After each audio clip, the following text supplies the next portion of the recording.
What is up, YouTube? It's your girl Evelyn, and today I want to highlight some upcoming shows and films featuring queer lady characters. So sit back, enjoy the video, and if there are any upcoming shows or films I've missed, please let me know in the comments. Take me to church, I worship like a dog.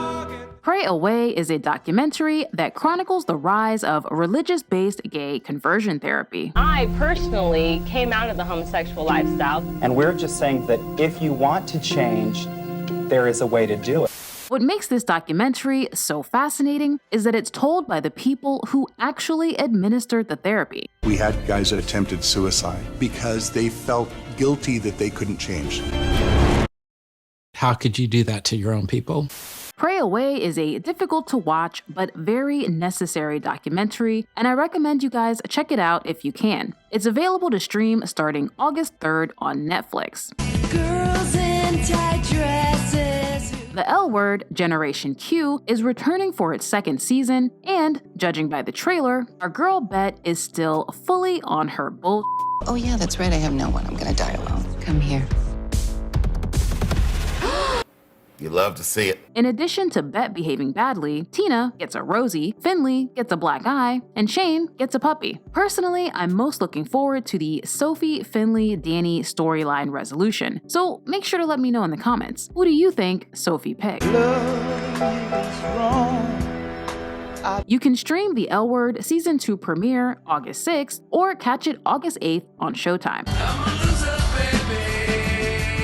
The darkly funny and supremely messy Work in Progress is finally back with a second season. Turns out there's a reason why I can't get out of bed. It is not just because I'm a lazy loser. This is also a medical diagnosis. Women really can have everything.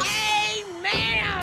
This is a show I featured in my Best Shows You're Not Watching video, and I still feel like this is one of the best shows people aren't watching. But I can also understand why. It's not glamorous and sexy like Showtime's other show about queer women. Not to mention, the main character's flaws don't always make her quirky and relatable. Sometimes they just make her difficult to like. The show is at times cringy and other times profound, but ultimately, it's just a show about a flawed human who's trying to survive her life. You can catch the Season 2 premiere of Work in Progress August 22nd on Showtime. Say my name and everything just stops. Brand New Cherry Flavor is Netflix's latest supernatural/horror/mystery type of show about a young woman in 90s Los Angeles who starts killing people for some reason or another. It's based on a book of the same name that apparently includes a lesbian tryst, so the show may be gay. You can check out Brand New Cherry Flavor August 13th on Netflix. There is nothing Ryan Murphy seems to love more than a tortured lesbian.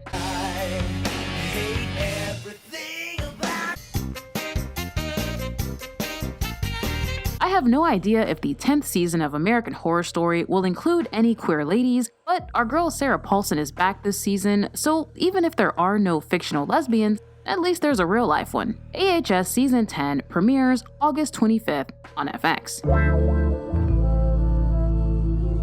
Cruel Summer is a teen thriller that takes place in the 90s and unravels the mystery of a popular girl's disappearance. The show features 4 queer characters: Mallory, Kate, Ben, and Vincent, who all have their own complete storylines. And, spoiler alert, the lesbians get a happy ending. You can currently watch Cruel Summer on Freeform.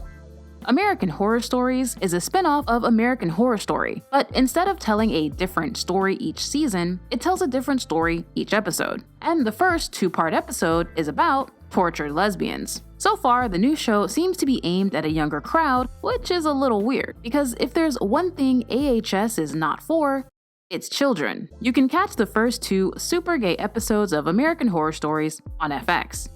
Gossip Girl is back, and she's bagged her a lesbian. According to BuzzFeed, there's a character named Monet who's gay, so there you go. You can catch the Gossip Girl reboot currently streaming on HBO Max. If you've been following the channel for a while, then you know there's nothing your girl loves more than a good documentary, and Misha and the Wolves looks like an amazing documentary. It's about a woman named Misha who wrote a Holocaust memoir that took the world by storm, except it might not be true. I know literally nothing else about this film, but it sounds absolutely intriguing, and I can't wait to watch it August 11th on Netflix. Reminisce is a mind-bendy, time travel-ish sci-fi film that takes place in a future world so depressing, people would rather live in the past. And they can, via a waterproof Oculus. My guy Hugh gets addicted to the Oculus and becomes obsessed with a sexy lady from the past, and shenanigans ensue. You can catch Reminisce on HBO Max and in theaters August 20th. Last but not least is CODA, which stands for Child of Deaf Adults, and it's about a young woman who's a CODA. She wants to leave home to pursue a career in music, but feels guilty for abandoning her family, who rely on her for so much. I'm sure CODA is a great film, but honestly, I just need to use my Apple TV Plus subscription. CODA drops August 13th on Apple TV Plus and in theaters. That is it for the list. Thank you so much for watching, and make sure to keep an eye on the community tab because I'll be dropping a channel update in the next few days to let you know what's coming to the channel and what's not coming to the channel. So be on the lookout for that, and I'll see you in the next one.